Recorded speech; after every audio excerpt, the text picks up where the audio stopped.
Los niños de este siglo están estresados. La madre del siglo moderno está sola. La emocionalidad para mí, en aparato digestivo, la causa fundamental de problemas de digestión, de tolerancia y de disbiosis. Una microbiota madura tiene que ser capaz, ante un desequilibrio, recuperarse. El planeta no sería planeta. Al final estamos programados para ver verde. Nadie nos programó para ver gris de cemento, ni vidrios, ni cosas sintéticas, flúor y azul. Sistema inmune flojo, antibiótico y la rueda empieza ahí. No es un factor, es que es el estilo de vida. A la gente le preocupa que pises una caca, imagínate tú qué drama, ¿no? Pues vas y te limpias. Prácticamente todo el mundo está inflamado, ¿no? Y a día de hoy, pues mucha gente tiene el estómago estresado, irritado, abusado, comer mucho, atracones, comedor nocturno, sin ritmos circadianos. Un caso súper bonito es el caso del gluten. Quitó hambre, ha hecho que estemos aquí. Los humanos que se adaptaron a digerir el gluten tenían una ventaja evolutiva con los que no. Mariana Arostegui, licenciada en Ciencias Biológicas, nutricionista, con máster en microbiota humana y máster en nutrición clínica y patologías digestivas, experta en valoración y modulación de la microbiota, autora del libro Cuida tus bacterias prehistóricas y divulgadora de salud integrativa. Y entonces, a la vez que yo me trabajaba, empecé a entender a mis pacientes. Aprendido, es que la salud no es lo que comes. Ok, olvídate de tu comida, ¿no? ¿Qué te pasa? Hay tristeza, hay soledad, hay frustración. Yo no apuesto por una comida de ultraprocesados y ser feliz, no. Fíjate que yo he mandado a pacientes a comer pizza, o sea, he tenido pacientes que no se atrevían a salir a comer fuera nunca, que no tenían vida social por no tomar un aceite refinado. El ayuno es bueno, pero lleva al extremo, no. Nada de no bebo agua si no está filtrada, que vas a morirte de sed antes. Hace 3 años ya mi casa era roja, la luz azul es sobrecrecimiento. Con las células tumorales de noche no crecen y con luz roja tampoco. Sin embargo, con luz azul sí. La microbiota se altera y se enferma, tú vas a enfermar. Tiene todo el sentido del mundo, ¿no? Todo funciona gracias al sol. El sol es el gran motor de este planeta. Sin sol no hay vida y nosotros somos un ser vivo más. ¿Cómo llevas tú esto personalmente? Siempre fui marciana, ¿no? O sea que... Hoy vamos a hablar sobre emociones y salud digestiva. Bueno, bienvenida Mariana a la Resilciencia. Un gusto tenerte aquí, la verdad, que hayas venido hasta aquí. Y de todo lo que vamos a hablar, que no es poco. Yo sé que hay muchísimos temas de los que podemos hablar y muchos melones que se pueden abrir, pero bueno, vamos a centrarnos en varias cosas que creo que son muy importantes, necesarias y que hay que divulgar mucho. Y bueno, tú estás ya en ese trabajo, desde aquí también lo estamos promoviendo, o sea que vamos a intentar que mucha más gente sepa todo esto y que se queden con este mensaje, ¿no? Entonces, bueno, te presento, Mariana Arostegui, experta en microbiota humana, certificada en nutrición clínica y también especializada en la mujer, si no me equivoco. Pero bueno, quiero que esto lo expliques tú más a fondo y quiero que te presentes, quiero que nos expliques quién es Mariana Arostegui y cómo llegas a todo este mundo, qué te mueve desde el principio para decidir dedicarte a esto. Y bueno, luego ya seguimos con todo esto, pero bueno, primero de todo, gracias por estar aquí, porque es todo un placer. Bueno, gracias a ti, es un placer para mí estar aquí. Me encanta el nombre de este podcast, no puede ir más conmigo. Y bueno, me presento un poco. La verdad es que podría hablar durante horas de mi historia porque tengo historia para arrastrar y contar, pero bueno, yo inicialmente soy bióloga, yo estudié ciencias biológicas, era mi pasión salvar el mundo, y yo siempre pensé que había venido a este mundo a hacer algo diferente. De hecho, mi nombre Mariana, los que más me conocen y me quieren siempre me llamaron Marciana. Yo era la rara, la diferente, la que hacía las cosas de otra manera, siempre muy cabezota, y bueno, pues decidí que, yo qué sé, o iba a salvar los osos polares, o iba a salvar las ballenas, o iba a salvar el cáncer, algo iba a hacer. Y estudié biología y aunque me apasionó todo el mundo de la microbiología, bacterias, el uso de las bacterias en la industria, pues para hacer yogur, para hacer ese tipo de cosas, vi muy gris el mundo de la ciencia, no me veía en un laboratorio, no me veía nada haciendo trabajo con ratones de laboratorio y la verdad es que no ejercí. Y tras cambio de carrera radical, hice un MBA, acabé trabajando de consultora estratégica en una top tier en España, Bain & Company, trabajé ahí un montón de años, luego como consultora freelance, pero el estilo de vida era como súper opuesto a lo que yo siempre había hecho. Yo toda la vida había estado en la naturaleza, había estado muy en contacto con animales, con tiempo, ejercicio al aire libre, y ahí estaba todo el día delante de un ordenador, muchísimo estrés. y empecé a tener problemas de salud. Entonces empecé a tener pues, picores nocturnos que me arrancaba la piel, y vas al dermatólogo y te decía, es prurito crónico, ¿no? Y yo decía, ¿pero qué es prurito crónico? Y entonces de repente la menstruación te empieza a doler cuando tú nunca jamás has tenido un problema a ese nivel. Y entonces empiezas a tener malas digestiones. Dije, ojo, aquí está pasando algo, ¿no? Y yo siempre había comido muy bien, me interesaba siempre el mundo de la alimentación, pero necesitaba estudiar. Y lo que me ofrecía España era un poco como pirámide nutricional y demás, y me desanimó. Entonces directamente aproveché y estudié en Estados Unidos. Y entonces, en ese momento de mi vida no vivía en España, entonces, bueno, trabajé fuera, estudié fuera y me formé desde el primer momento en el mundo integrativo. Entonces ahí empecé a escuchar microbiota, empecé a escuchar grounding hace 13 años, empecé a escuchar cosas que aquí no sonaban, ¿no? Entonces, bueno, estudié nutrición, me formé, empecé a devorar cursos, libros, másters, y acabé haciendo un máster en microbiota y un máster en nutrición clínica de patologías digestivas. Entonces, desde muy pronto, en cuanto empecé a ejercer, empecé a ver a personas pues, que no digerían, que tenían gases, que tenían problemas, y que la alimentación tampoco le explicaba, ¿no? Quitas gluten, quitas esto, y era como, pero sigue mal, ¿qué hay aquí detrás? Y bueno, es como el inicio de mi inmersión máxima en el mundo de la microbiota humana, las disbiosis, manejo y valoración de la microbiota, y sobre todo una extensión muy grande a lo que es la parte emocional. Entonces, bueno, ahí han empezado a casar cosas de mi vida, también mi propia vida personal en casa, generó que yo tuviera que trabajar con profesionales de, pues eso, de la parte emocional, sanar heridas, y empecé a abrirme mucho al mundo constelaciones, biodescodificación, y claro, pues ahí es cuando empiezas a entender que somos mucho más energía que química y que hay mucho más detrás, ¿no?, de todo esto. Y bueno, a día de hoy me dedico a la divulgación, a la consulta, ayudo a muchas personas a mejorar su salud a través del intestino y sobre todo a mejorar lo que es el campo de la microbiota, ¿no? Ya que estoy. Muchas cosas. Muchas cosas. Muchas cosas en las que vamos a puntualizar. Espero que hayan más podcasts porque hay muchas más cosas de las que hablar, ¿no? Pero vamos a empezar por la microbiota, ya que has hablado mucho de eso. Cuéntanos, ¿qué es la microbiota? Bueno, yo ya sé, pero vamos a divulgar esto. Entonces, ¿qué es la microbiota y bueno, por qué es tan importante? Vale, hasta hace poco tiempo siempre se hablaba de la microbiota, antiguamente de flora intestinal, como un conjunto de microbios que vive en nuestras mucosas y que genera beneficios, nos ayuda a digerir, nos secreta sustancias, pero conforme ha ido evolucionando el conocimiento de la propia microbiota, pues por poder descubrir todos los microbios que hay y que hacen, es cierto que de repente ha cambiado el paradigma. Resulta que es que somos un ecosistema vivo, formado por el mismo número de células bacterianas, microbianas, que humanas, donde hay una interacción constante, donde este ecosistema es totalmente interdependiente. Mis células humanas necesitan de estas células microbianas y viceversa. Hay ciclo de nutrientes, nos nutrimos y nos vamos pasando los nutrientes entre células. Secretamos neurotransmisores, secretamos sustancias, los propios metabolitos que producen las bacterias señalizan las mitocondrias de nuestras células. Por lo tanto, si tengo que definirlo, para mí es que es el conjunto, ¿no? Es el conjunto de microbios y humanos, células humanas, que trabajamos en común para que nuestro ecosistema, que es nuestro cuerpo, funcione correctamente. ¿Y por qué hoy en día hay tantos problemas digestivos, ¿no? Es que a lo mejor tú sientes algo, vas al médico, te receta algo y sigues con el mismo problema o peor, ¿no? Entonces, ¿por qué crees que hay tantos problemas hoy en día? Bueno, es multifactorial.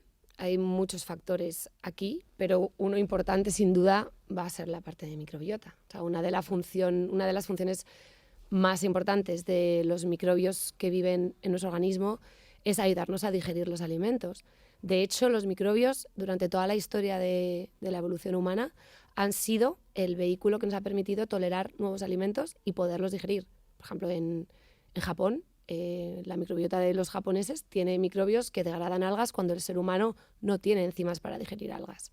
Por lo tanto, fue la incorporación de algas y de los microbios que vivían en las algas lo que nos permitió poder digerir ese tipo de alimentos, ¿no? Nos ha pasado lo mismo con los lácteos, nos ha pasado lo mismo pues, con todos los alimentos que hemos ido incorporando. Por lo tanto, la microbiota tiene un rol fundamental a la hora de poder digerir y de tolerar, ¿no? Que el sistema inmune no ataque cosas que no tiene que atacar. Claro. En este siglo que vivimos, sin duda, una pandemia de problemas digestivos, aquí sin duda hay que nombrar a la microbiota. O sea, lo que es el componente de los microbios que vive en nuestro organismo. Existe una caída brutal de la biodiversidad. Si comparas microbiotas, se cree que cada generación estamos perdiendo un 10% de los microbios que viven en nuestro intestino. Por biodiversidad entiendes variabilidad, número, abundancia, número de especies diferentes, porque igual que en cualquier ecosistema de la Tierra, al final la abundancia da integridad, capacidad de recuperarse tras un golpe y supervivencia, ¿no? Entonces la pérdida de biodiversidad de microbios por un montón de razones, por la dieta que llevamos, por el uso de antimicrobianos, los antibióticos generalizados, el exceso de higienización, el déficit de contacto con la naturaleza, todo eso va haciendo que la cantidad de microbios que viven contigo vaya siendo cada vez menor. Por lo tanto, tu capacidad de digerir también. Claro. ¿Y por qué crees que no se habla tanto de esto? O, por ejemplo, cuando vas al médico porque pues, algo te duele, no te preguntan qué comes, ¿no? Por ejemplo. Bueno, yo creo que hay mucho desconocimiento, falta de formación, falta de tiempo también. Es verdad que a veces las consultas médicas duran 5 minutos y no hay tiempo, ¿no? Para preguntar. Pero para mí, sobre todo, es falta de querer aprender. La información es pública. Yo no he aprendido en una secta cerrada. O sea, yo he aprendido de algo que es público. Totalmente. Y hoy en día hay podcast, hoy en día todo el mundo tiene acceso a información, a grabaciones, YouTube, Instagram. O sea, es muy fácil enterarse de esto, ¿no? Entonces, bueno, yo me he encontrado situaciones donde, pues eso, hay médicos que te dicen que la microbiota es una moda, hay gente que te dice pues, que el SIBO y los sobrecrecimientos no existen, y claro que existe. O sea, al final es un hecho científico. Tú lo analizas en unas heces por PCR, que tienes todos estos microbios, tú sabes que producen sustancias, tú sabes que cuidan de tu barrera, tú sabes que te ayudan a digerir, que te ayudan a tolerar.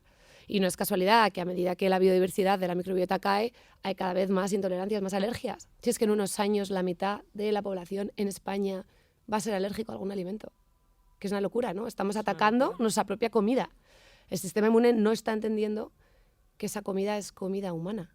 Mejor o peor, pero comida humana. Totalmente. ¿Y qué se puede hacer con eso? Es que hay mucho, ¿no?, que aprender en todo esto. Mucha formación que hacer a nivel médico, como te decía ahí, complicado, pero sobre todo yo creo que es importante hablar de esto, que la gente entienda que esto existe, que la microbiota tiene un rol importante. Hay más cosas que puede haber detrás de los problemas digestivos, ¿vale? Puede ser las emociones, el estrés, que probablemente hablaremos de ello. Sí. Pero es importante hablar de esto, dar voz, dar pie, ¿no? Y poder explicar pues lo que puede estar pasando. El estilo de vida moderno no solo enferma a tus células humanas, enferma a tus células bacterianas, microbianas, y ellas forman parte de este ecosistema. Los microbios dejan de hacer su función, los microbios hacen funciones diferentes, se vuelven patogénicos, crecen sin control, se saltan las barreras de la convivencia. Todos estos sobrecrecimientos, esto es algo que es totalmente antinatural. Claro. ¿Y esto por qué se puede causar? Aparte de por toda la alimentación, ¿no?, que hay hoy en día. Pero, bueno, coméntame cómo puede esto iniciar, ¿no? O sea, ¿cuál es el inicio de todo esto? Porque no hace tanto que pasa esto, ¿no? No hace tanto que pasa esto y ahora mucha gente no tolera alimentos. Claro. Y esto lo ves con frecuencia. Vamos, yo me dedico a ello. Y al final yo creo que tampoco es solamente un detonante, pero es que ya solamente como venimos al mundo ya es una errata, ¿no? Al final piensa que la microbiota se gesta de mamá, tú la recibes de mamá. Entonces ya, para empezar, la información que te traslada mamá es importante. Las mamás de hoy en día no estamos igual que las mamás de hace 60 años.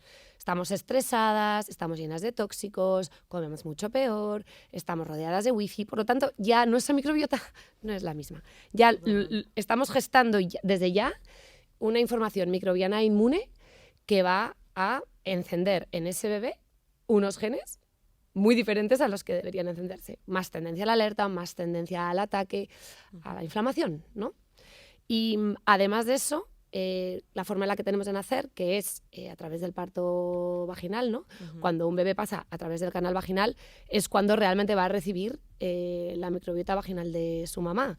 Esa fuente de lactobacilos, esa fuente de bifidobacterias, incluso microbios que migran del intestino a la vagina. También hay microbios que migran al saco, ¿no? Antiguamente se pensaba que un bebé se gesta totalmente estéril y hoy sabemos que no, que ya desde la gestación hay un montón de microbios que están encendiendo genes, activando rutas inmunológicas para que ese bebé al llegar al mundo no diga, uy, mira, un lactobacillus lo voy a atacar. No, un bebé cuando nace sabe que un lactobacillus es bueno. ¿Por qué?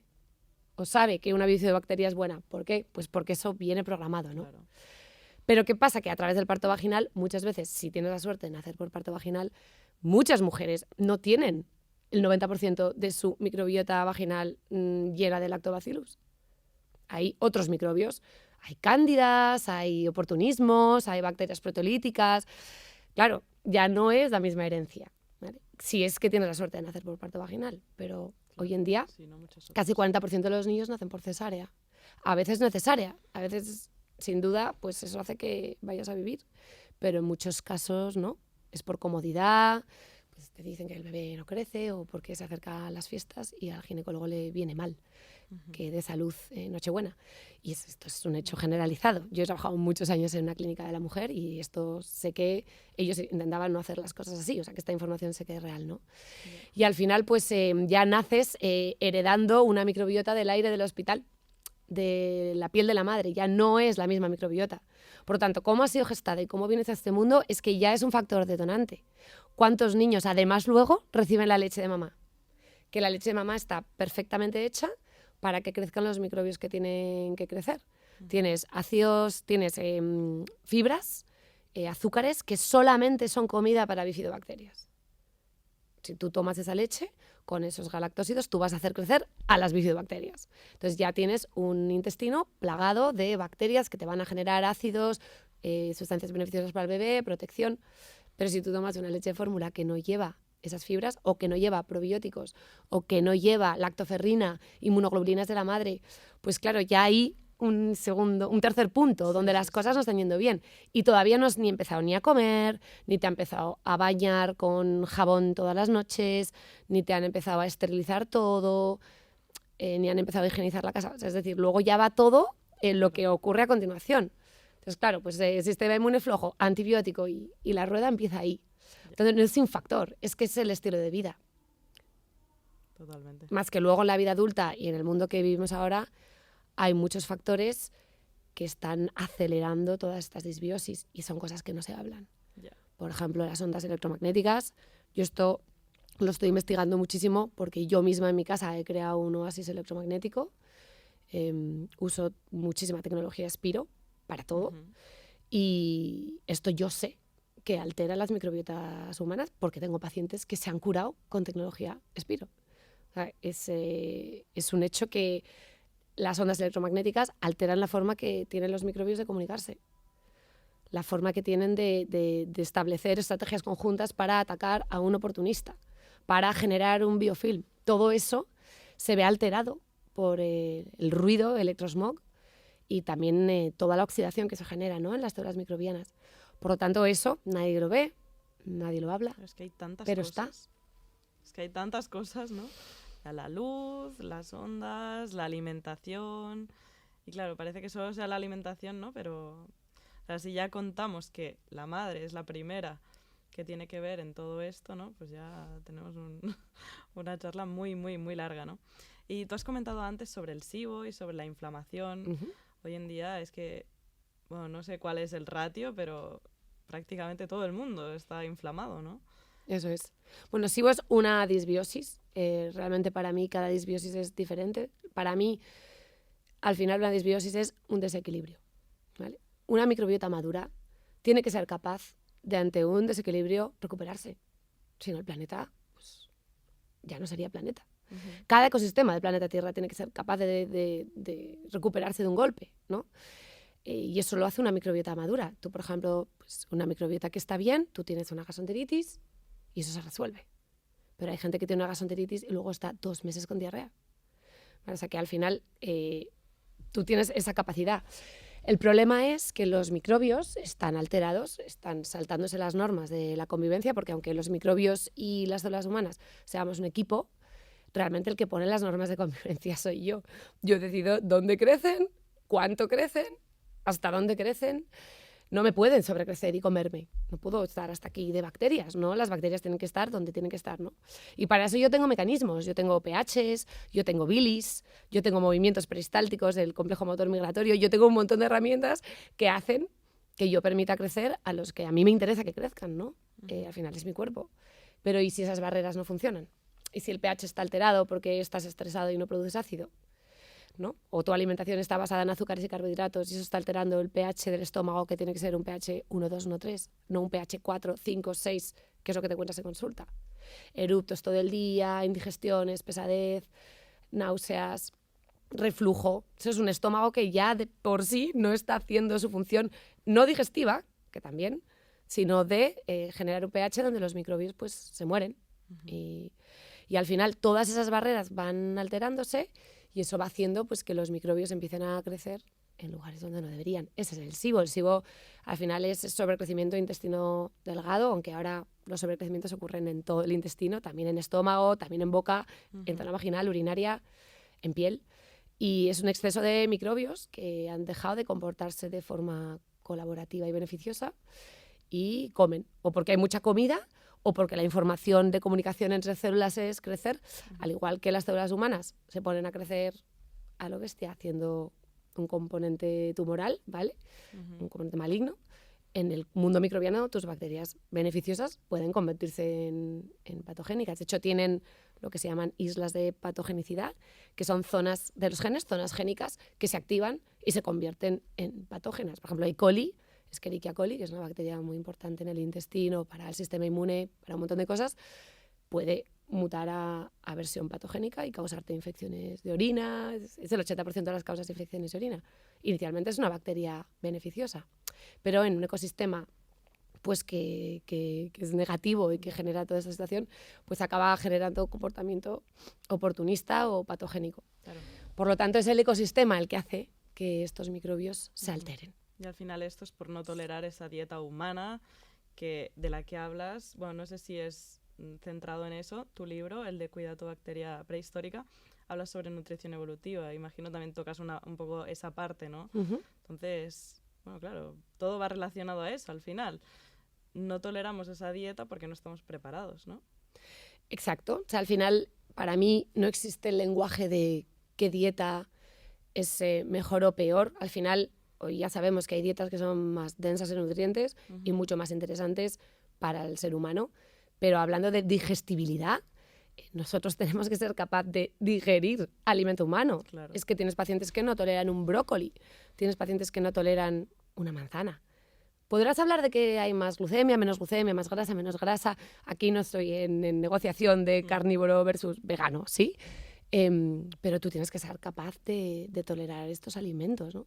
Y es lo que nos encontramos hoy, que hay muchísima gente que no tolera pues de todo, desde irritantes, te encuentras tomate, cítricos, ajo, cebolla, luego te encuentras gente que no tolera fibra fermentable, las legumbres, que dices, bueno, son alimentos nuevos. Bueno, hay historia que en el Paleolítico consumíamos legumbres, realmente igual por épocas más, menos, y tienes que tener una microbiota que sea capaz de degradar. Y hay gente que es más sensible a sus lectinas y hay gente que no tolera bien sus galactósidos, pero en general podríamos decir que es alimentación humana, porque ha formado parte de nuestra historia, ¿no? Totalmente. Y no porque un alimento sea nuevo no tiene que ser alimentación humana. Yo, por ejemplo, los lácteos son de introducción temprana, hace solamente 8.000 años que los consumimos y me parece un alimento excepcional y algo brillante que hemos hecho los humanos, ser capaces de tomarnos la leche y los lácteos derivados de otros animales, ¿no?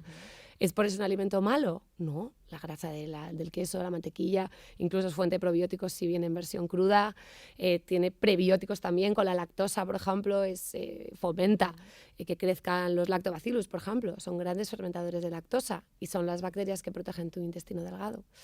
Por lo tanto, para mí cualquier alimento humano tiene que digerirse. Hablamos de pequeñas excepciones, en este caso podríamos hablar del gluten, ¿vale? Y podríamos hablar de la lactosa, ¿vale? Que es el azúcar de la leche, para el cual casi el 70-80% de la población mundial a partir del destete va perdiendo la capacidad de tolerarlo, porque ningún primate o ningún mamífero lacta toda su vida, ¿no? Entonces el cuerpo va perdiendo esa capacidad. Es verdad que ganamos una mutación de persistencia a la lactasa por pura epigenética, nos tuvimos que adaptar a los lácteos y hay un porcentaje de la población mundial que tolera la lactosa toda su vida. Pero aunque tú seas genéticamente intolerante, si tienes bacterias que fermentan lactosa, tú vas a tolerar un porcentaje de lactosa en tu dieta. Entonces, al final, dieta humana es cualquier alimento de la dieta humana. No estoy hablando de que es mejor o peor, sino que tendríamos que ser capaces de digerir y prácticamente tolerar cualquier alimento. ¿Y por qué esto no se hace hoy en día? ¿Es porque hay un exceso de azúcares refinados, de trigos, ¿no?, muy nuevos que no estamos todavía preparados para meter en nuestro cuerpo, los tóxicos que se ponen en la agricultura convencional, todas estas cosas, ¿no? Imagino. Eso es. O sea, al final, cuando no toleras un alimento, es que al consumir ese alimento tú tienes sintomatología, la que sea, hinchazón, gases, diarreas, malestar, dolor de cabeza, piel, lo que sea. Y esto puede ser por también muchas causas, pero la primera, hemos perdido capacidad de digerir. Eso es así. O sea, primero, sin hablar de microbiota, hay un componente nuestro. Para tú digerir tienes que tener un buen estómago, un buen páncreas, un buen hígado y un buen epitelio intestinal. Y a día de hoy, pues mucha gente tiene el estómago estresado, el estómago irritado, el estómago abusado.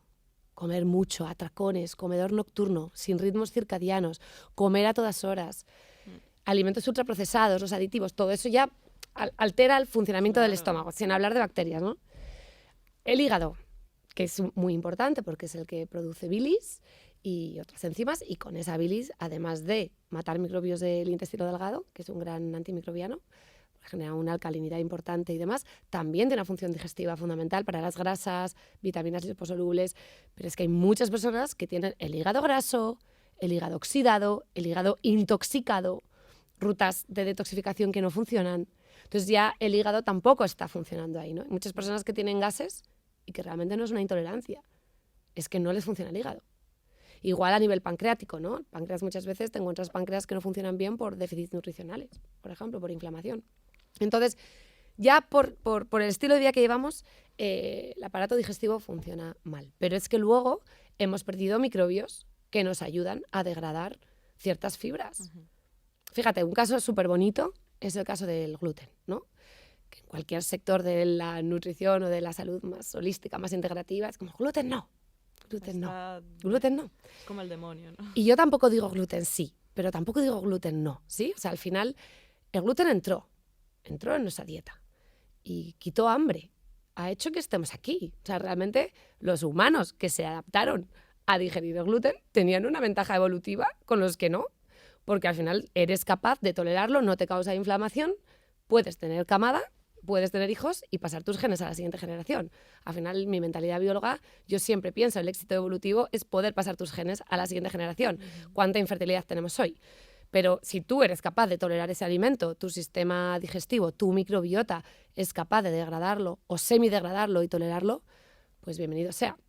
Pero es verdad que la proteína gluten es la única proteína que consumimos como dieta humana que no somos capaces de digerir en su totalidad. No tenemos enzimas para romperla.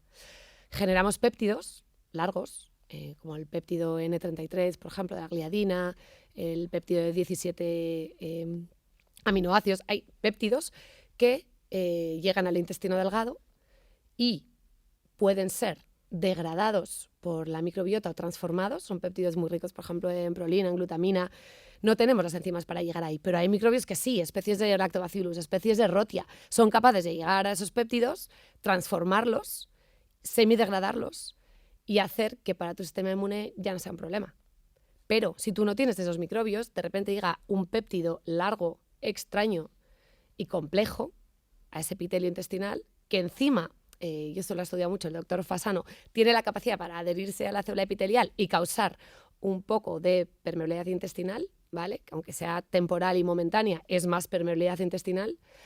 Claro, pues encima abrimos compuertas, proteína extraña y rara. Ya no tienes que ser celíaco, que si encima lo eres, y tienes esos haplotipos, ¿no? De Q2, de Q8, tienes esas proteínas que al detectar estos péptidos llaman al sistema inmune y empiezan a generar una vorágine inflamatoria que acaba con la destrucción del ataque hacia la gliadina, el ataque hacia las enzimas que degradan la gliadina, el ataque hacia ti mismo, que es lo que es la celiaquía.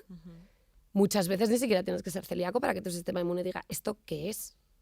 Claro, es que hay muchísima gente intolerante al gluten, ¿no? que no tiene que ser celíaca ni Intolerante al alérgica. trigo, intolerante a la gliadina, a los péptidos de la gliadina. Claro. Realmente es complicado clasificarlo, pero hay muchas proteínas del entorno de los cereales con gluten y las prolaminas. Por ejemplo, la avena también tiene prolaminas, la avenina, y no tiene gluten necesariamente, Claro. que son estructuras proteicas que si no tienes la comunidad de microbios que necesitas para poderlos predegradar o degradar algo más, van a ser estructuras que tu sistema inmune le van a activar. De hecho, es que no es casualidad. Tú en consulta quitas gluten y mejoran muchas cosas. Mejora el dolor menstrual, mejoran las migrañas, mejora el dolor articular, mejoran muchísimas cosas, sin que esa persona supiera que el gluten le estaba inflamando, Ya. porque no tiene diarreas o no tiene el abdomen hinchado, ¿no? Totalmente. Entonces, bueno, yo no soy tampoco favorecedora de comer gluten a todas horas porque es un hecho que genera permeabilidad intestinal, aunque sea temporal y en pequeña escala, pero la genera. Entonces, cuanto más gluten comas y más veces gluten comas en tu día, más permeabilidad intestinal vas a tener. Entonces, más tóxicos van a entrar, más restos microbianos van a entrar, más inflamación, más toxicidad, peor. Pero tomarlo esporádicamente, si lo toleras, pues tampoco debería ser un problema si eres capaz de degradarlo, ¿no? Claro. Sí, sí, sí. O Pero la sea, microbiota ahí tiene un rol pues muy importante. Sí, sí, sí. Y vamos a entrar ya en el melón de las emociones, porque eso tiene mucho que ver también, ¿no? La verdad es que sí. Yo inicialmente, cuando empecé a trabajar en esto, era algo que yo no contemplaba. Yo me enfadaba muchísimo cuando venían pacientes y sus médicos les habían dicho que era mental o que era psicológico o que era estrés. Yo decía, no, tiene que ser algo que estás comiendo, tiene que ser algún microbio malo que te está causando un parásito, un hongo. Y entonces, hay veces que sí, muchas veces descubres una giardia, un sobrecrecimiento de cándida, una bacteria proteolítica, pero muchas veces no. Muchas veces no hay nada, y no hay nada de verdad. Y dices, ¿qué hay aquí, no? Entonces, a la misma vez que todos estos casos te empiezan a venir, porque yo siempre creo que, al menos a mí en consulta, el universo siempre me ha mandado lo que yo necesitaba aprender en ese momento. ¿Y cuándo lo necesitaba aprender? Cuando yo estaba lista para aprenderlo, ¿no? Y me vino a la vez de una situación personal muy complicada, una relación de pareja muy complicada, donde no era como, ala, pues mira, miro para otro lado y hasta luego, ¿no? Porque, bueno, pues hay niños de por medio y tú tienes que hacer frente a la situación. El universo me lo trajo para yo aprender algo, ¿no? Entonces me empecé a abrir al mundo emocional y empecé de repente a entender que todo lo que nos pasa viene de lo que hemos vivido en nuestra infancia y, oye, ¿y cómo es esa infancia, no? ¿Y por qué soy así? ¿Por qué actúo así? ¿Por qué detono estas cosas y tal? Y entonces, a la vez que yo me trabajaba, empecé a entender a mis pacientes y empecé a entender que me venían siempre los mismos perfiles de personas, ¿no? Autoexigencia, perfeccionismo, abusos, relaciones de pareja tóxicas, hipersensibilidades, y al final era mucha alerta, ¿no? Personas con detonación de mucha alerta. Empecé a entender que si tú tus primeros años de vida los has vivido con más alerta, porque había estrés en casa, había discusiones, había alcoholismo, había abusos, o simplemente eras un bebé abandonado, vas a detonar mucho más cortisol el resto de tu vida por cualquier cosa. Y claro, cuando entiendes eso, dices, pero claro, es que el cortisol es enemigo de la digestión. Porque al final yo soy un animal que solo tiene dos estados. O estoy en paz o estoy en alerta. No hay punto medio. El humano que consiga un punto medio, me imagino que será el superviviente del siglo que sea. Pero en este momento, si estás en paz, tú priorizas digestión, mandas sangre al aparato digestivo, a tu aparato reproductor. Pero cuando estás en alerta, no. Tienes que sobrevivir. Viene un depredador a atacarte. Entonces, en esas situaciones, no mandas sangre, no mandas mimo, no mandas nutrición al epitelio, ni a la microbiota, ¿no? Ni al conjunto de células que funcionan, ¿no? A nivel digestivo. Por no hablar de que colapsas la secreción de jugos, de ácidos, de un montón de cosas, ¿no? Por lo tanto, sí, el contexto emocional, claro que tiene un impacto científico, biológico y tangible. Pero claro, tú puedes trabajar eso, pero el origen es emocional, ¿no? De hecho, aquí caso mucho yo también he leído mucho sobre medicina china, ¿no? Que ellos siempre hablan de que el estómago es un espacio emocional, es el templo emocional, y que el estómago está para digerir emociones. Y que si no eres capaz de digerir emociones, no vas a poder digerir alimentos. Y al final esto es una realidad. cuando te viene un paciente con síntomas de estómago, lo primero siempre que hago es, ok, olvídate de tu comida, ¿no? ¿Qué te pasa? ¿Qué te pasa en tu vida, ¿no? Que no aceptas, que en momento presente no estás aceptando. Te va mal en el trabajo, no te gusta dónde vives, eres infeliz con tu pareja, tienes mala relación con tu madre. ¿Qué pasa aquí, no? Y yo no me dedico a las emociones. Claro, cuando abres esto, tienes que dirigirles a una persona que les pueda ayudar a sanar, a curar, a aceptar y a digerir. Pero eso está ahí. Estómago es no aceptar algo presente, ¿no? Una estación presente. O lo que te detona en el presente algo que tienes guardado de tu pasado, ¿no? Pero es algo de tu vida que no estás aceptando. Al igual que tengo otras pacientes con estreñimiento y es un no perdón. Es un no soltar. Y hay mucha gente que se ríe de esto, pero es que en consulta es literal.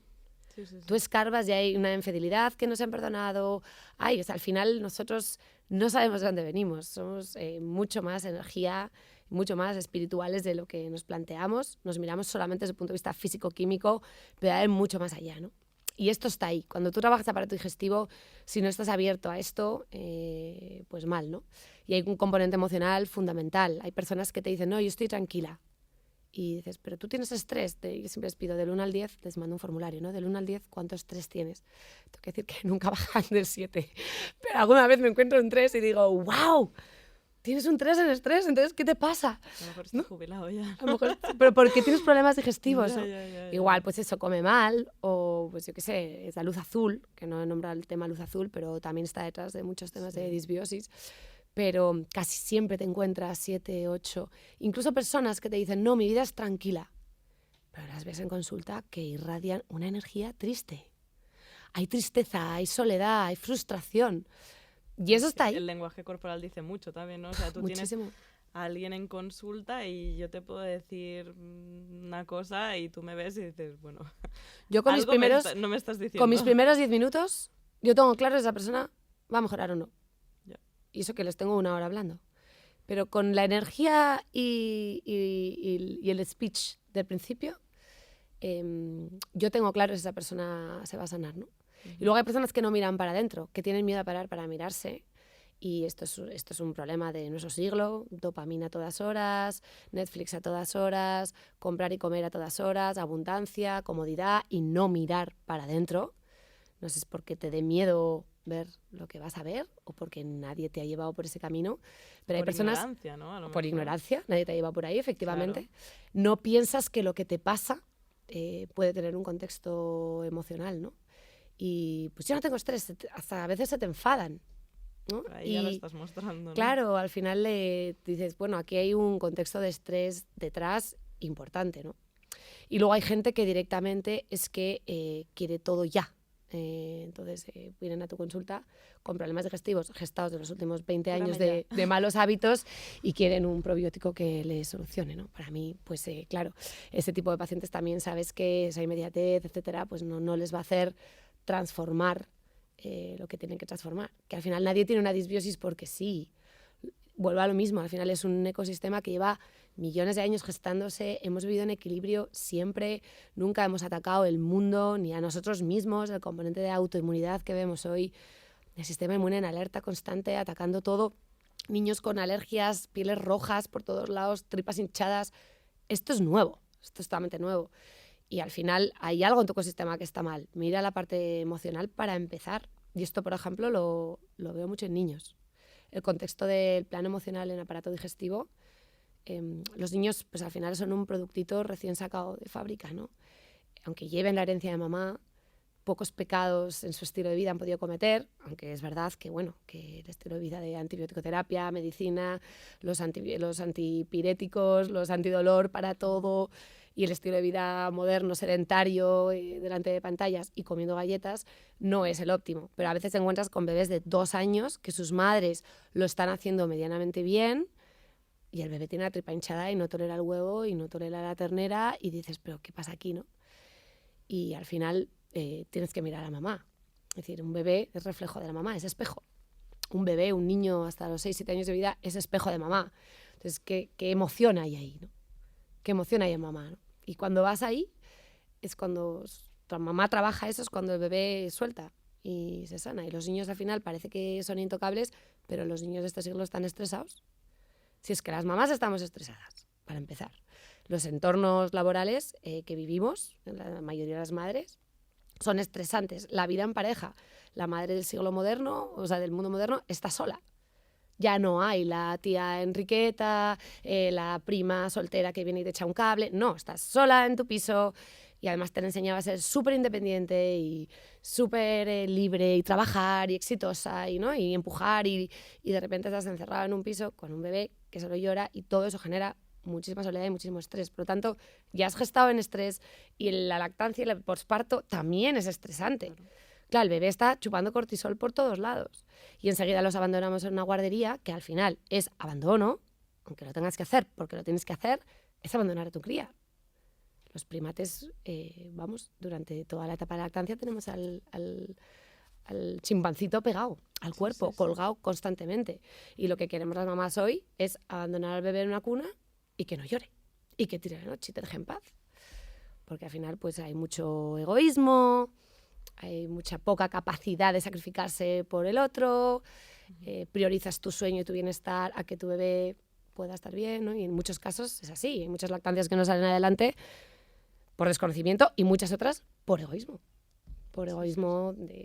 Entonces, claro, todo eso ya genera una bola de estrés, los colegios, la educación moderna, el exigir a los niños desde muy pequeños, o sea, fuera pañal, fuera chupete, fuera no sé cuántos, todo es como que tienen que ser mayores con 2 años, muchas horas fuera de casa, muchas extraescolares, mucho estrés. Y luego no tienen una mamá accesible, no tienen una mamá que se sienta a montar Legos con ellos. Por lo tanto, claro, así tienes disbiosis, niños por emoción. Y le dices a la mamá, tu niño está estresado. Y te dice, no, mi hijo es súper querido. Y dices, no, tu niño está estresado. Porque tú estás estresada y porque el entorno que viven les estresa de sobremanera. Saca a tu pequeña naturaleza, llévale a escuchar el agua del río, sácale los wifis de casa, apaga el wifi, quita esa pantalla azul, no le pongas series que van a toda velocidad y le tienen ahí enganchado, no le des azúcar. Pero es muy difícil salir de ahí, ¿no? Muy difícil. Por lo tanto, la emocionalidad para mí en aparato digestivo es la causa fundamental de problemas de digestión, de tolerancia y de disbiosis.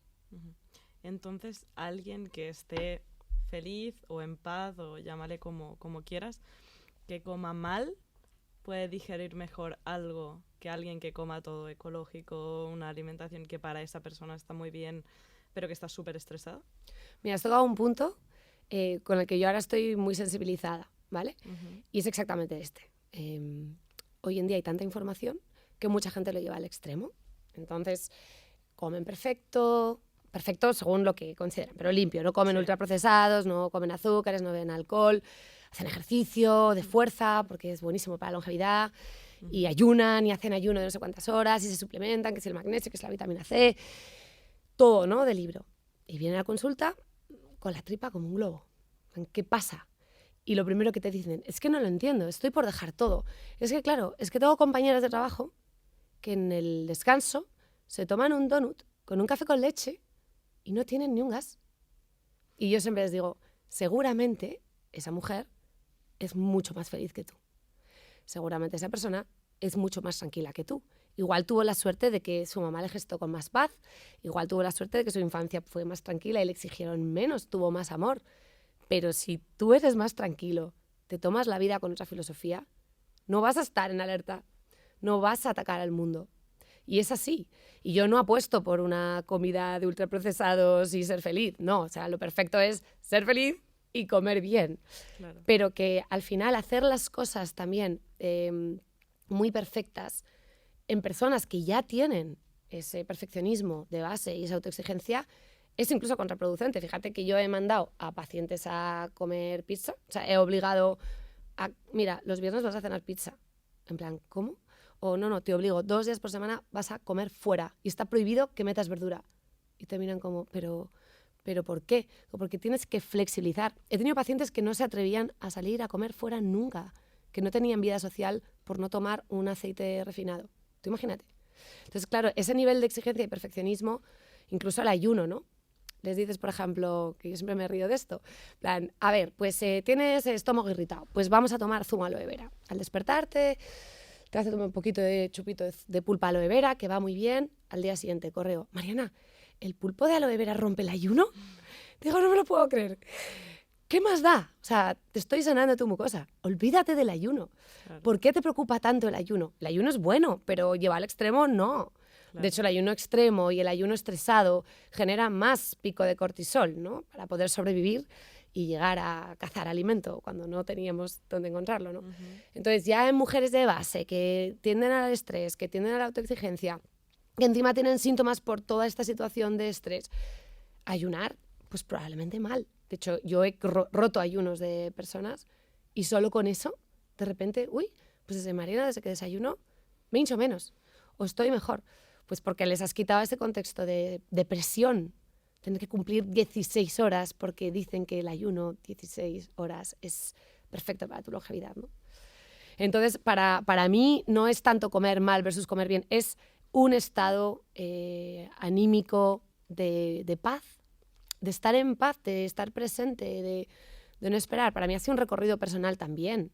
O sea, yo he aprendido a desprenderme de un montón de cosas y para mí una gran lección es que cuanto menos tengo, menos necesito y menos quiero.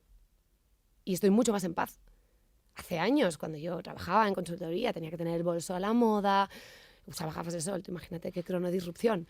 Y tenían que ser también súper tal, y la ropa, y gastar en esto y lo otro. Y cuando miro atrás digo, qué horror, ¿no? Qué pobreza espiritual. No era consciente de nada de todo esto. Para mí también ha sido un viaje. Claro, soy otra persona totalmente diferente, ¿no? Pero sí, ¿no? La presencia, el estar, el disfrutar de nada, de tomar un café, de disfrutar de ver una puesta del sol, de una buena conversación al lado del fuego, de necesitar menos, ¿no? De cómo vivían nuestros abuelos. Yo cuando voy a una plaza de algún pueblo y veo a los abuelos sentados en un banco, digo, es que eso es éxito evolutivo. Ya no es a nosotros.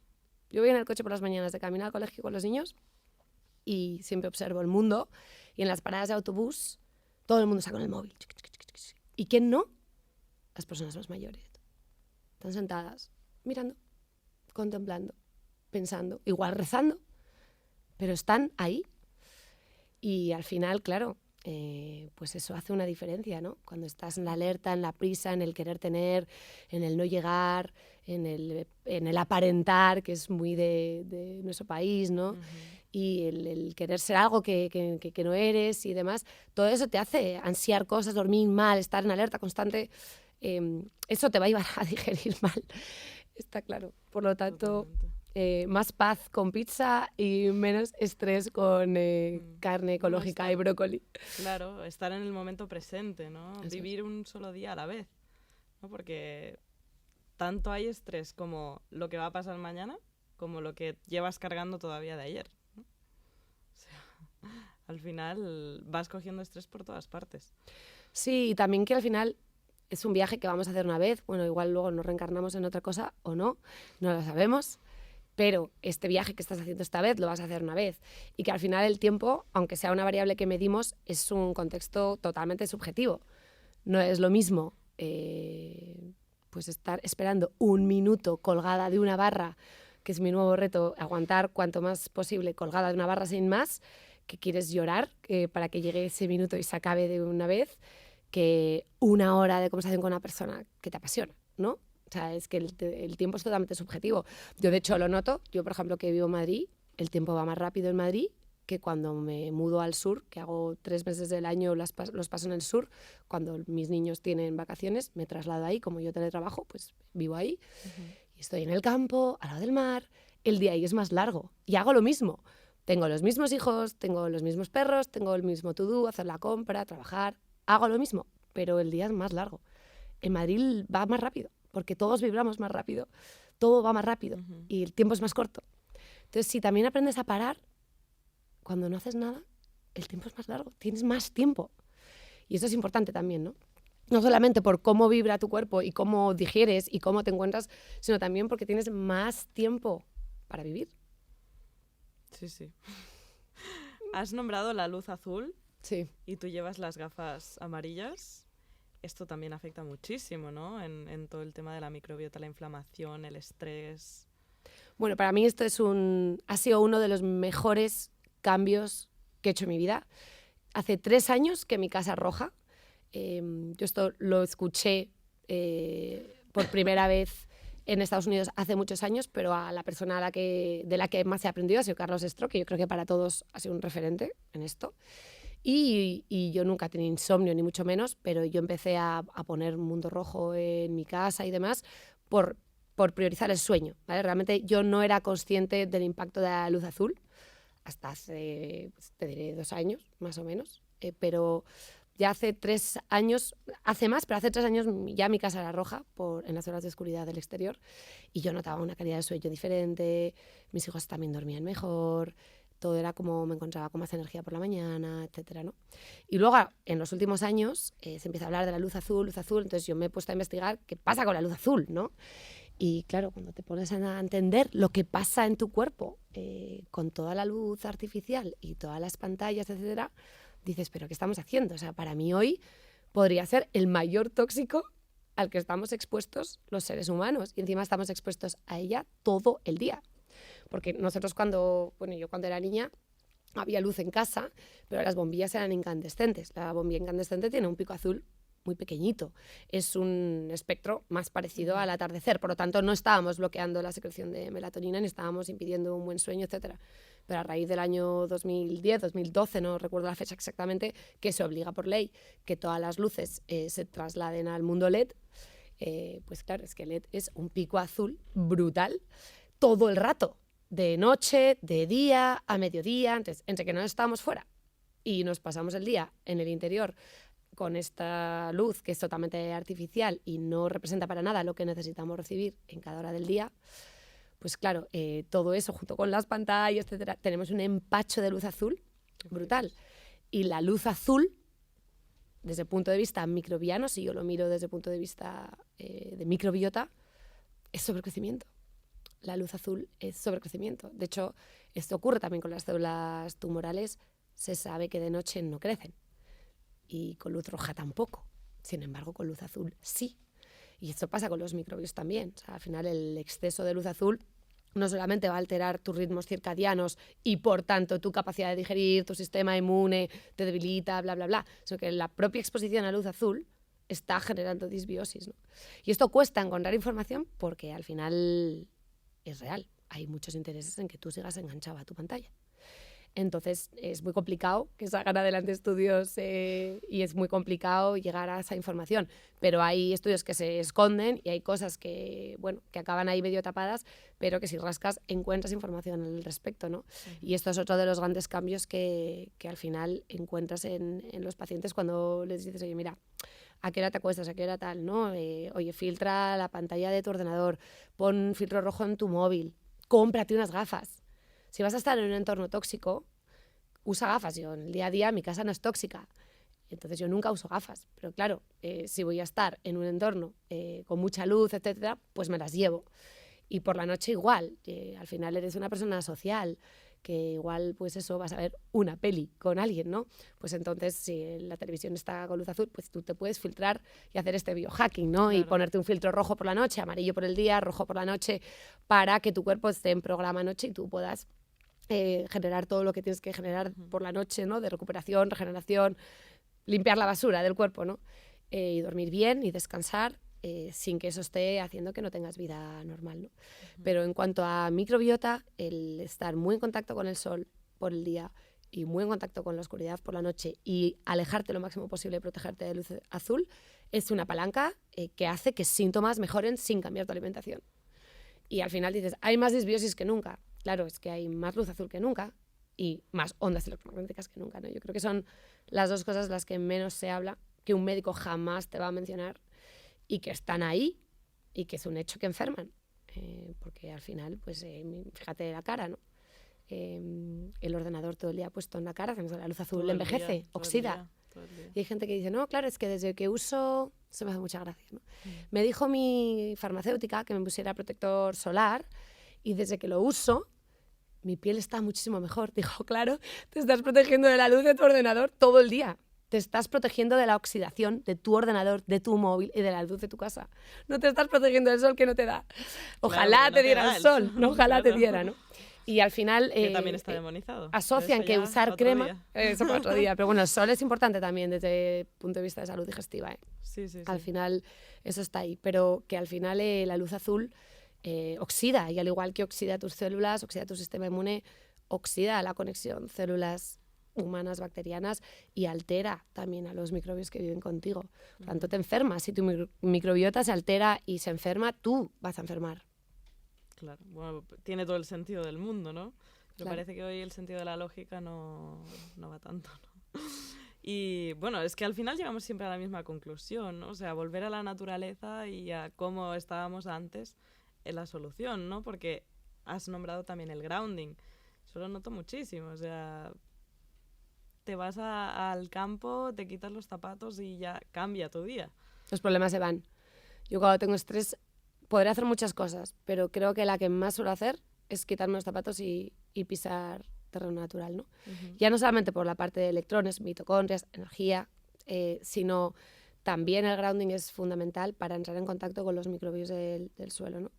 Que también los microbios del suelo sufren. Cuando hablamos de microbiota, tú tienes la microbiota de tu ecosistema, ¿sí?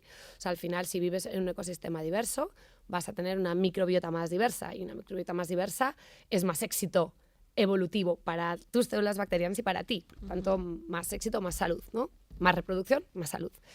Entonces, cuando tú comparas microbiotas de entornos más diversos, como la gente que vive tipo cazador-recolector, fuera de higienización, etcétera, tiene microbiotas muchísimo más diversas. Y esos microbios los obtienes de los alimentos que comes, de los animales que abrazas o que viven contigo y del suelo que tocas. Del suelo que tocas. Pero claro, es que no tocamos el suelo. Con las manos horror y con los pies, pero vamos, a mí me tratan de loca cuando yo me da igual. La verdad es que no tengo nada de vergüenza. Para otras cosas sí, pero para quitarme los zapatos y andar descalza, nada. Y a la gente le preocupa que pises una caca. Imagínate tú qué drama, ¿no? Pues vas y te limpias. Y en el fondo la caca es materia orgánica con bacterias. Tampoco nos vamos a morir por eso, ¿no?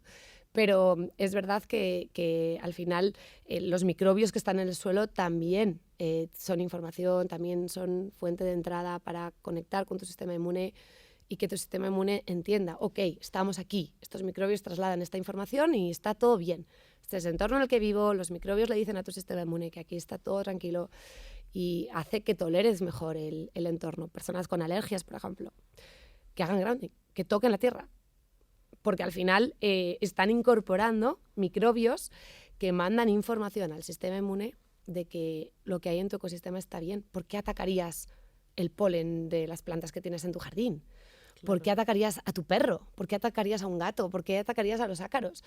No tiene sentido, ¿no? Claro, o sea, la falta de exposición a eso provoca estas alergias, ¿no? La falta de exposición a microbios y la mala comunicación entre tus microbios y tu sistema inmune hace que tú... Y luego el exceso de alerta, el exceso de cortisol, preocupación, etcétera. Si la mayoría de los niños que tienen alertas, yo sé que han sido gestados con estrés o que su mamá tiene muchísimo estrés. Porque al final, para atacar, tú tienes que estar en modo ataque, ¿no? El sistema inmune tiene que estar entrenado y al final el suelo, el grounding, para mí es una herramienta excepcional. Y hacer trabajo con las manos, con la planta, hacer gardening.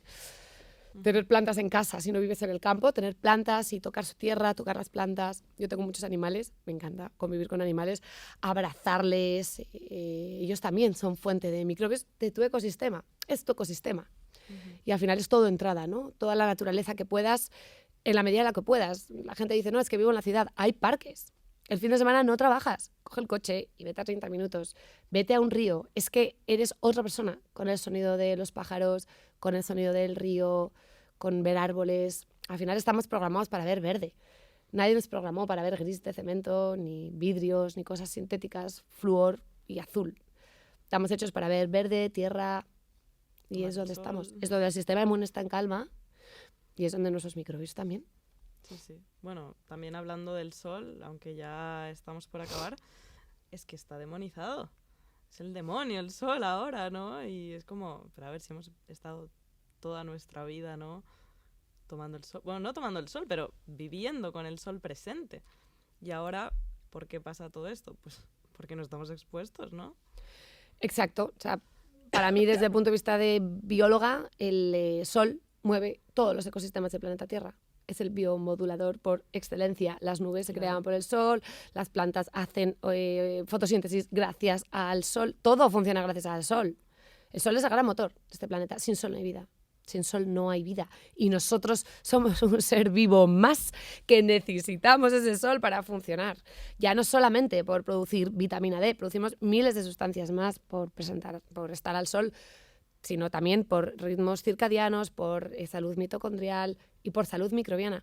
Fíjate qué curioso que cuando tú te expones a la luz infrarroja del amanecer y del atardecer, secretas melatonina, ¿sí? La melatonina diurna por la mañana, melatonina nocturna por la noche. Y esa melatonina inhibe el crecimiento de oportunistas. ¿Vale? Inhibe que bacterias puedan generar una infección. Y las personas que están con SIBOs de repetición, con infecciones de proteolíticas o parasitosis de repetición, yo siempre les digo, a ver, exponte a la luz del amanecer o del atardecer. El amanecer la gente está durmiendo o corriendo haciendo desayuno o ya en la oficina, y el atardecer o estamos trabajando o están en el gimnasio o están viendo la televisión en el sofá. Muy pocas personas se exponen a esto casi todos los días, ¿no? Solamente hacer esto ya va a hacer que tú secretes más melatonina y por tanto inhibas. Tú tienes procesos para inhibir oportunismos. Si es que es una de las grandes claves de la microbiota, es la colaboración para que haya una homeostasis, un equilibrio y que no entre cualquier microbio del entorno y pueda aquí generar su crecimiento y su casa. ¿Vale? Entonces, esto es primera cosa. Pero es que encima los rayos UVA, los rayos ultravioleta A y los B también, están relacionados con más biodiversidad. Y eso es algo que a mí me voló la cabeza cuando lo escuché por primera vez, que en la microbiota exponerte a rayos ultravioleta genera más biodiversidad. Y de hecho hay un estudio muy bonito que expone personas con la misma alimentación, mismo estilo de vida, mismo todo. Unos se exponen al sol y otros no se exponen al sol. Y cuando tú les analizas las heces y ves la biodiversidad de unos y otros, es rotundo que los expuestos a la luz ultravioleta del sol, no hablo de lámparas sintéticas, sino hora mediodía solar, tenían más biodiversidad. Y en zonas del planeta Tierra donde hay más rayos ultravioleta, hay más biodiversidad. De esto pasa en los jardines. Yo cuando llega verano, que hay más rayos ultravioleta, ¿no? Cuando llega mayo, junio, de repente la terraza de mi casa digo, wow, ¿qué ha pasado aquí, no? En plan, flores, plantas, abundancia. Luego es verdad que hace mucho calor y se secan. Pero esos rayos ultravioletas son vida, son vida. Por lo tanto, sabemos que bacterias como bifidobacterias, lactobacillus, crecen más cuando hay exposición a la luz ultravioleta. Por lo tanto, es que hablar de que el sol mata, hablar de que el sol es malo, para mí no hay salud sin sol. No hay salud sin sol. Por tanto, el ingrediente más importante sería el sol y el tóxico más tóxico sería la luz azul, cuando hablas de microbiota y de salud humana. Bueno, todo, la verdad que habría que hacer un súper resumen, que eso ya lo haremos, pero... O sea, yo creo que están claros, ¿no? Los principios y los hábitos básicos para mejorar todo eso, ¿no? Aunque obviamente siempre mejor aconsejarse por un profesional. Pero, bueno, ya para acabar quería hacerte una pregunta más personal y que me gusta mucho hacer siempre, que es ¿cómo llevas tú esto personalmente? Aunque ya me has dicho que te toman por loca y a ti te da igual, ¿no? Pero ¿cómo llevas tú personal esto? Porque también tienes 3 hijos, ¿no? Entonces, ¿cómo haces tú en tu día a día para lidiar con todo esto? Bueno, yo creo que transformar tu salud también lleva a hacer muchos cambios en cuanto a... Yo he roto muchas relaciones con personas que pues directamente sientes total desconexión, ¿no? Y al final acabas teniendo más conexión con personas que conoces de un podcast o de una charla en un evento de salud que con amigas de toda la vida. Y al final tú tienes otro speech, empiezas a tener otras necesidades espirituales, emocionales, disfrutas de otras cosas, ¿no? Y sientes mucha desconexión. Entonces yo creo que te vas alejando, sin querer, de personas que igual pues, son menos afines a ti, ¿no? Y vas encontrando por el camino personas que vibran como tú y al final vas a atraer a personas que vibran como tú. Yo creo mucho en eso. Y al final aparecen personas en tu vida, como digo yo, mis ángeles, que vas conociendo a veces por redes sociales. De hecho, tengo íntimas que igual les he visto 2 veces, 3 veces, de la dueña de la marca no sé qué, la no sé qué chica que conocí en un podcast y tal. Y conectas tanto más, ¿no? Que al final acabas teniendo pues, otro tipo de conexiones y demás. Y luego respecto a mi estilo de vida y día a día, pues lucho mucho. Yo en mi casa con mi tribu, mis perros, tengo 3 perros, una gata, bueno, convivo aquí con todos los animales, tengo 3 niños muy pequeños, etcétera. Ellos están muy, muy adaptados a esto y lo llevan súper interiorizado. De hecho, es que yo me muero de la risa, vamos en el coche y la pequeña que tiene 3 años señala a la ambulancia, mami, mira, es mala, luz azul. Y me río, ¿no? Y dices, bueno, lo tienen interiorizado, claro que al final tienes que vivir en un equilibrio por ellos, sobre todo en cuanto a alimentación. Yo soy muy radical con la luz, muy radical con que hagan ejercicio y estén expuestos al sol, a la tierra y al aire libre. Más relajada con la comida, es decir, ellos comen comida real siempre en casa, siempre todo es ecológico y tal, pero me da igual si hay un cumpleaños, me da igual si un día comen chucherías, no me importa, porque he aprendido que es que la salud no es lo que comes, es que la salud es cómo estás, cómo te encuentras, cómo te sientes, cómo es tu ecosistema, en qué luz vives. Yo, por ejemplo, en casa no hay ni una onda electromagnética que no esté polarizada y perfectamente colocada porque tengo un oasis. Por lo tanto, es fácil, ¿no? Y traslado, de momento, luego cuando crezcan pues será más complicado, traslado mi oasis allá donde voy, ¿no? Si viajo, pues intento replicar un poco lo que hacemos. Hacemos ejercicio de fuerza, todos nos descalzamos, todos saben lo que es el grounding, o sea, todos practicamos, todos tienen sus gafitas. Ellos ven una peli, claro que sí, pero con gafas rojas. O pongo filtro rojo en la pantalla que estén viendo, ¿no? Entonces, la verdad es que lo llevo fantásticamente bien. Me encanta predicar siendo salud. Me encanta ser salud, me encanta vivirlo así, me encanta que piensen que estoy pirada por quitarme los zapatos aunque llueva y llenarme los pies de barro y pisar una caca de perro. Me encanta ir con mis gafas y que piensen que soy una loca porque voy con gafas rojas. La verdad es que me da igual. Lo vivo con tal convicción. Estoy tan convencida de que cómo vivo el mundo, ¿no? Es salud, pues que en el fondo me da igual. Siempre fui marciana, ¿no? O sea que seguiré siendo marciana y me moriré siendo marciana. Por lo tanto, mis marcianitos tendrán que hacer su propio hueco. Ahora son muy pequeños. Me imagino que en la adolescencia les costará más. Y eso será otro speech ya en unos años. Si quieres me preguntas. Ahora que todavía están en mi entorno, pues al final los tengo más dominados. Luego será más difícil. Espero que sean lo suficientemente inteligentes como para poder predicar salud y arrastrar a sus afines, ¿no? Ya hicieron una cuenta ellos para hacer vídeos donde instruían a los niños que era bueno, que era malo, que tal cual, y hacían con Playmobil vídeos, luego pasaron y yo no les he presionado para nada porque no me va la vida en que ellos hagan ni nada, pero les dio por hacer vídeos donde pues papá y mamá, mira, esto es un chocolate, eso no lo comas, tal. Pues un poco por ilustrar a los demás niños lo que es bueno y lo que es malo. Y os diré que cuando vienen invitados a casa, no soy la más exitosa en cuanto a la alimentación que ofrezco, porque nunca hay guarrerías, ¿vale? Pero les atrae muchísimo la luz roja, los animales, las plantas, el descalzarnos. O sea, los niños que vienen a casa disfrutan todo eso, ¿no? Y lo ven como algo atractivo. Así que igual ellos son la generación que pueda transformar a los que vienen por abajo. Uh-huh. Bueno, yo creo que por mucho que la adolescencia pueda haber tal, se acabarán dando cuenta, aparte de que ya saben todo lo bueno que es, ¿no?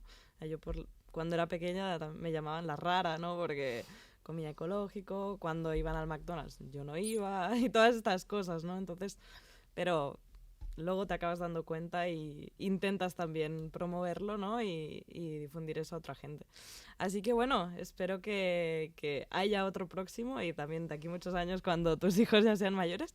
Pero yo creo que está, no sé si quieres hablar alguna cosa más, pero... Si pudiera añadir una cosa, sí. sería la palabra flexibilidad. Yo creo que hay que ser flexible. O sea, hay que abrazar salud, pero con flexibilidad. Ningún extremo. Nada de no bebo agua si no está filtrada, que vas a morirte de sed antes. O sea, busquemos flexibilidad que nos va a dar más paz y con más paz vamos a tener más salud, ¿no? Genial. Pues muchísimas gracias por todo el valor y por seguir divulgando todo esto y que llegue a muchísima más gente. Y nos vemos en la próxima de La Resiliencia. Gracias a ti, ha sido un placer estar aquí contigo.